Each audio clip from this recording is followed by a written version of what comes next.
9 o'clock a.m. Kids rule. Rachel's silence had changed her in unexpected ways. Without her voice, she had learned how to watch, how to tune in to a million little things she had never before noticed. She saw the little gifts Rhonda and Jasmine gave Karen to compete for her friendship. A few days ago, Rachel spied a secret glance and shy smile between Sky and Vicky, of all people, during math. Today she noticed Bastian chewing his nails, something he never did. She glanced over at Sean. He had his head down on the desk. She wondered if he was asleep. She took out her book, A Beginner's Flight Manual, and began to read. The bones of birds are hollow but strong. This hollowness helps them to fly. It is interesting to note that airplane wings are mostly empty, filled with nothing but air. Rachel liked this passage so much she read it again. The words described exactly how she felt this morning: strong and hollow, filled with air and silence, just itching to fly. Okay, Karen said, flitting into the room. Her eyes were bright, cheeks slightly flushed as if she'd run all the way back. Still no sub, huh? The case of the missing sub, Robert said. Yeah, we're like orphans, Tim cried plaintively. Speak for yourself, Bastian said. I know who my mother is. Karen went to Mr. Fabiano's desk and picked up a folder. Must be the lesson plans Mr. Fab left for the sub, she said. Here's the spelling test. Might as well get that over with, right? Better do something before we die of boredom, Tim muttered. I'll give the spelling words, Jessica said. Why you? Christopher demanded. Because I always get 100 on spelling tests, Jessica retorted. It was no different from any other spelling test, Rachel thought, as kids groaned and muttered and snapped open binders and pulled out blank sheets of lined paper. Jessica stood in the center of the three tables, slowly reading the words twice and using them in a sentence just as Mr. Fabiano always did. Perceive. Perceive. Many people perceive professional athletes as rich, spoiled, selfish individuals. Not, Bastian yelled. Quiet, Jessica said. The next word is souvenir. Souvenir. When Christopher went to Disney World, his father bought him a stuffed Mickey Mouse as a souvenir of the trip. Hardy har har, Christopher said. It was 9:30 by the time they had finished the test, handed out the answer key, corrected their answers, compared scores, and written their misspelled words in the back of their writing folders. So what do we do now? Robert asked, slumping in his seat. I'm taking a nap, Bastian announced, lying down on the floor. Wake me up when somebody shows up, if somebody shows up. Show off, Rhonda said. You wouldn't do this if Mr. Fab was here. This is getting a little freaky, Tim said. Welcome to the Twilight Zone, Christopher put in. Yeah, what's the deal? Vicky asked. She turned to look at Karen. What did they say about the sub when you went to the office? Nothing, Karen said. Nothing? Nope, Karen said, shrugging. They didn't say a thing because I didn't tell them. Bastian sat up. Everyone looked at Karen. Didn't tell them? Rhonda said. Why not? Don't you guys get it? Karen asked. She leaned forward and snapped her fingers, eyes bright with excitement. There's obviously been some kind of major mix-up. They forgot about us. So, Rhonda said. So I started thinking, why tell anybody? Karen said. I figured, let's run the class ourselves. Yes, Christopher said, making a fist. He jumped up and started goose-stepping across the floor. We can do it, Karen said. I know we can. Kids looked around at one another, smiling, giggling nervously. Missy looked over at Rachel. They raised their eyebrows at the exact same time. Very true, Jasmine agreed. I mean, if we can't run this class for one day, We're a total bunch of losers. I'm with you, Jordan said. Me too, said Robert and Corey. Count me in, Bastian said. Kids rule, kids rule, kids rule. Sure, why not? Vicky asked. Why not? Jessica asked. Are you kidding? It's illegal. That's why not. Everybody stared at her. Opinion, Christopher said. Yeah, are you sure? Karen asked.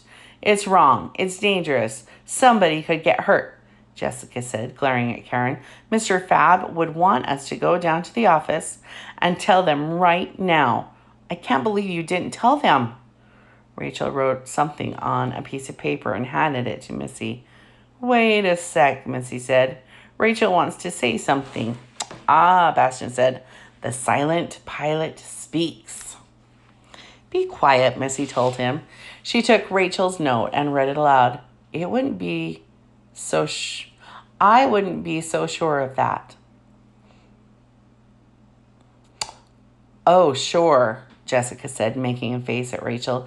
Sure, Mr. Fab would just love the idea of us being totally unsupervised all day while he's gone. Give me a break. This is the dumbest, stupidest, most asinine idea I've ever heard of. Opinion, Christopher smirked. Missy picked up another note from Rachel and read it aloud. I think Mr. Fabiano would want us to think and talk about it and then decide. He's always talking about moral decisions. I don't believe this, Jessica shook her head. Look, Mr. Fab isn't here, Jasmine pointed out. We have to do what we think is right, right?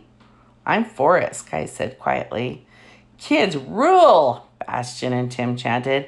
Kids rule, kids rule, kids rule. Shush, Missy said. We should vote. We should not vote, Jessica said, banging her desk. It's the most demented idea I've heard since my sister tried to put the cat in the dryer. Be quiet, Missy told him. She took Rachel's note and... Oh, wait, I already read that. Next page. What are you worried about? Bastian asked. What could possibly happen? The school is crawling with teachers. Fact, Christopher said. Let's vote and get on with it, Karen said. Who votes we should run the class ourselves today? An instant crop of raised hands. Who votes no? Jessica stuck her long arm straight up into the air. 14-1, Karen said. Fact. Christopher grinned and crossed his arms. They all looked at Jessica. Sorry, String Bean. Looks like you lose, Bastian said. You gonna go squeal? Shut your face, Jessica hissed at him. What I do and when I do it is none of your business. Hey, let's all chill, Jasmine said. For a moment, no one did anything but breathe. Okay, so what next? Vicky asked quietly. Party time, Tim cried. Flash drafts, Missy said, pointing at the schedule printed on the blackboard. Writing. Oh, come on, Bastian moaned.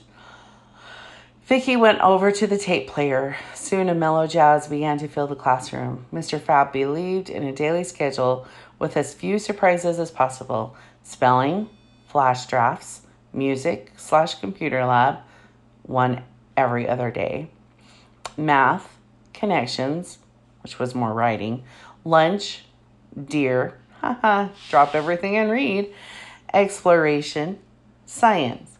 To keep things predictable, he had certain rituals, like playing music during writing time. Rachel hadn't liked the music at first, but with time, she found that it got her in the mood to write and actually helped her concentration. This is stupid, Bastian said. I don't feel like writing. I'm not in the mood. Morning time is writing time, Vicky said, repeating one of Mr. Fabiano's favorite lines. Shut up, shrimp, Bastian muttered. Vicky was the shortest girl in the 6th grade.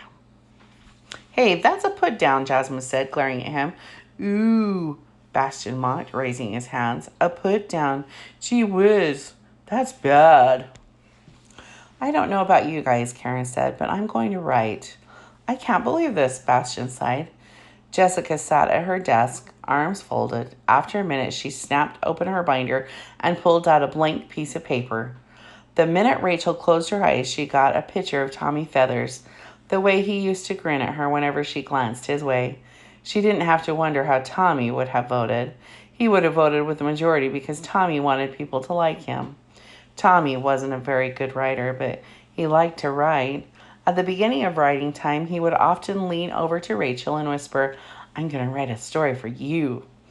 He hummed loudly while he worked, and after about 10 minutes, he'd pass his paper over to her.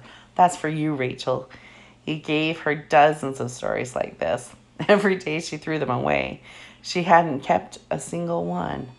She tried not to think about that now. She tried hard to put Tommy's face and voice out of her mind.